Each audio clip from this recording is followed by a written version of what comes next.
划之下到 INRIA 去做实习。然后我大概介绍一下，我是今年6月从台大电机系毕业，然后现在直接到台大电子所读博班，然后现在我是博一。好，然后这个是 INRIA 的照片，就是我觉得还蛮漂亮的。这是我今天的大纲，我大概会介绍一下，就是我怎么申请到这个补助，然后介绍一下 INRIA 它是做什么的，还有它有一个非常特别的组织方式，它是把整个研究单位分割成一个 project team， 然后每个 team 都是独立运作的单位，然后有自己的研究主题。然后接下来我会稍微讲一下，就是我在那边做了些什么，然后就是最后是一些其他的有趣的东西。这一段我是从国科会的网站上剪下来的，就是如何申请，就是国科会补助大专生还有研究生就申请到 INRIA 实习的方法。所以它的方法是这样的，就是我们要先跟国科会做出申请，时间大概都是每年的11月左右，所以今年的刚结束。然后申请完国科会核准之后，我们再自己跟法国那边提出申请。然后国科会通过，不代表法国那边会通过。如果法国那边有单位决定收你当实习生之后，再去就是我们还要再跟国科会联络一次，这样才能拿到国科会的机票补助。然后这个运作方法是国科会提供来回机票，然后我们在当地的时数是由法国那边提供薪水。然后申请的方法大概是这个样子。然后 INRIA 它是这几个字的缩写，然后它是一个非常特别的单位，就是它专门研究就是计算机科学跟控制，就他们只专注在这2个领域，不做其他东西。然后也是在欧洲就算是数1数2做 computer science 的单位。好，这样就是他们那边很特别，就它每一条路都是用数学家的名字来命名，所以走在里面还蛮有趣的。然后这个单位它是创立于1967年，然后它是唯一一个公共单位，就是完全专注在 computer science。然后在整个法国有8个研究中心，然后这一次我去的是位在巴黎的那个研究中心，在凡尔赛宫附近，然后它也是最老的一个单位。然后很有趣的是，就它园区本身其实是一个军队的宿舍，就它原本是军队的宿舍，所以里面还保有一些军队的图章在上面，所以其实还蛮有趣，就很有历史性的感觉。然后今年的实习计划，法国就整个 INRIA 8个单位总共收了46个学生。他实习生是这样子的，就是法国的话，它是会独立招到法国本身，然后这46个是法国之外来自全球各地的学生。然后对，就是他在他的网站上会是长这样子的，就是我们要自己去找，就是我们有兴趣的题目，然后写信提出申请这样。对，然后我在这里，对，因为我那时候的身份比较尴尬，因为我就是法国的 Master 1是我们的大4，然后 Master 2是我们的硕一。然后因为我是大4，然后我跟他说我是直接要念博班，所以他说那 Master 2应该也可以，就他会有个身份限制。对，然后最有趣的是就是这个题目本来题目是这样子的，但是我到那边的时候做的题目跟这一点关系都没有。对。对，然后这是一个就是INRIA比较特别的地方，就是 project team， 就是每个 project team 它有一个主题，然后它是每4年会做一次成果的评估，然后最多12年你要换一次题目，就是你同一个题目你最多只能做12年，然后每4年过来 check 说你有没有达到你的目标，就觉得这个我个人觉得是还蛮不错的，就是4年就是有足够时间可以让你做出一些至少会有出过的结果，不会说每年都一直要来就是evaluate你的成果，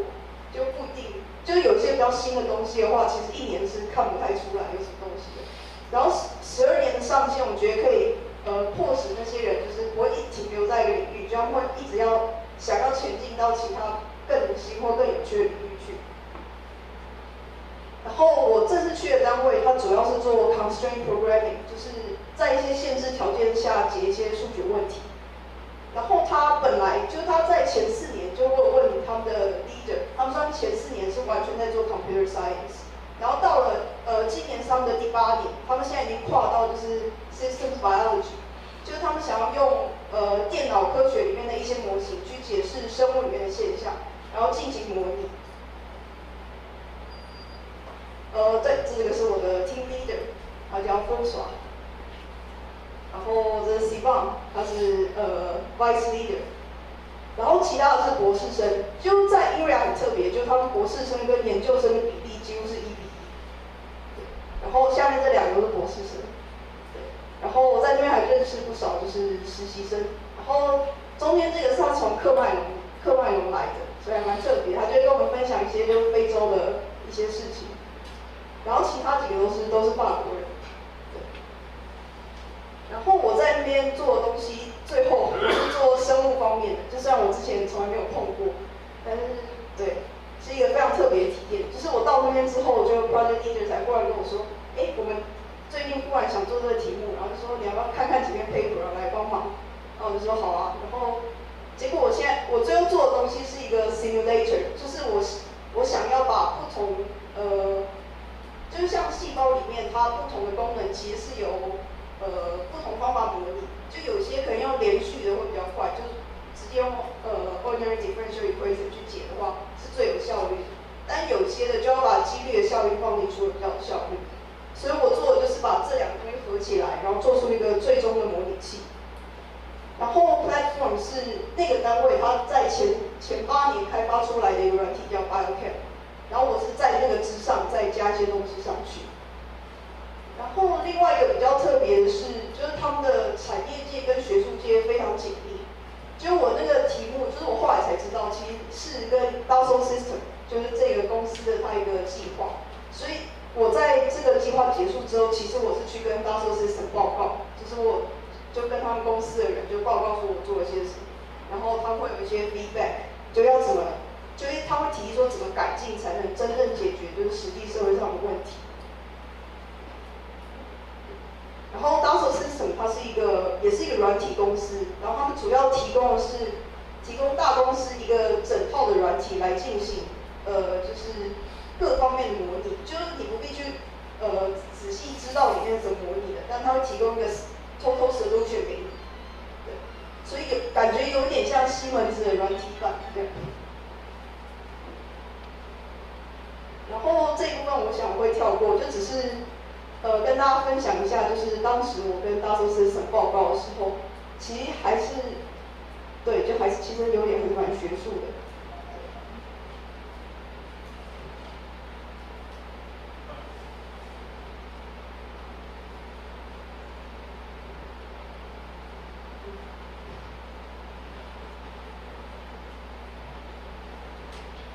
然后我觉得这次收获最多的是，在我回来之后，就是法国里面的教授就有询问我说，就是他想当我的指导教授，就是问看说我这个教授同不同。然后最后就是我现在是两边就是会有共同指导，所以好处就是像台大电子所的长处比较在硬体方面，但是在那边的话是软体，但其实做软硬体的整合的时候。其实是一个蛮需要的东西，但是之前就是我们软体没有那么强，所以就我觉得很幸运，就是可以这一次就得到那个教授的肯定。然后另外就是因为这个原因，所以我们2个实验室接下来可能会跟国科会就是申请3年期的合作计划，就是会朝这个部分进一步往下做。然后这法国人很有趣，就是他们在工作的时候，虽然他们一直休息，但是他们只要一坐到办公桌前，他们效率就非常高。所以他们的其实一天有点像这样，就是他们可能9点10点到公司，然后11点可能喝个咖啡，然后12点去打球，然后1点吃饭，然后3点可能又喝咖啡这样，然后5点就下班了。但是他们很神奇，就是那时候我就有提出一个问题给他们的 vice leader 说，那个软体好像有个 bug。然后我就早上告诉他，结果他中午就已经把它解决了，就是非常非常厉害。对。然后我到那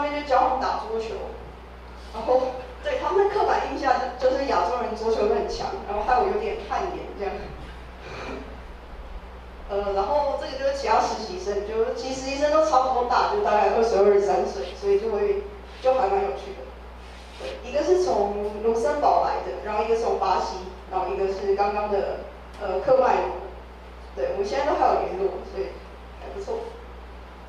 然后我觉得那边最棒的地方就是它的 jogging path 非常的漂亮。对，就是也是我同事有一天就说，哎，你喜不喜欢跑步？然后我就说好啊，他就把我拎去了。结果一去发现我被骗了，因为他没有跟我讲说，就是最短那条都差不多是7公里，然后我没有跑过那么远，然后结果我差点回不来。对，好，我今天大概就分享到这里，谢谢大家。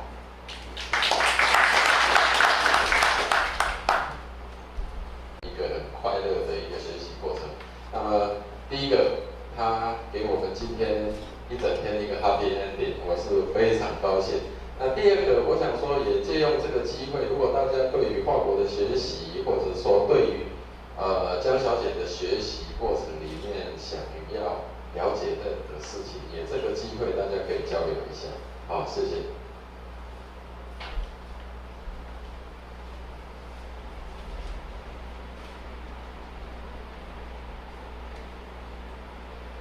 我想请教你，再请教一个问题啊，你在佛宫库在欢乐塞那一带，那你常常上巴黎吗？我大概只有周末会去，或者找朋友的时候。对，因为其实要出去有点难度。怎么坐车？我就坐他们的叫城郊铁路嘛，就是要进巴黎这样。然后 FA 是 FA 吗？对，差不多进去就要1个小时，所以有点远。我记得我以前去佛宫库，我都是开车去。那我在想说，你有没有到法国到处去走走？我只有去南侧那边，就去1个周末。对，因为其实它的 schedule 还蛮紧，就是其实这个是3到6个月的计划，但是我只能去3个月，所以就要把它压缩在很短时间做完。我们江理事长也在法国教过好多年书，所以我想，我刚才很高兴听到你说法国人的生活，好像一天到晚在玩，一天到晚 take vacation， 可是还很有效率。这个就是我常常要提到，就是说我们这个台湾人、中国人啊，这个工作的很多，一天到晚的工作，可是效率并没有很高。看法国人也很享受生活，很会吃，很会喝。但最后呢 ，overall 最后的 result 就是他们是世界上第5个强的国家，所以这个都有一些这个有原因。我觉得原因就是大家不要花这么多时间在工作上面，必须要花很多时间在比如说去打球啊，去听音乐啊，或者做一些这个非这个你的工作需要的，这样回来以后你精神比较好一点，你的工作效率就高了。我常说，一个人要是每天有2个小时能够集中精力的话，就是够了。你一般的人呢都没有这么多，一般的人一天到晚这个坐办公桌坐了8个小时，事实上真正能够工作不到1个小时，这的确是这样。所以我刚才也很高兴听到你说法国人的这个 lifestyle 告诉大家分享，没错，应该这样做，不必要太严格。对的。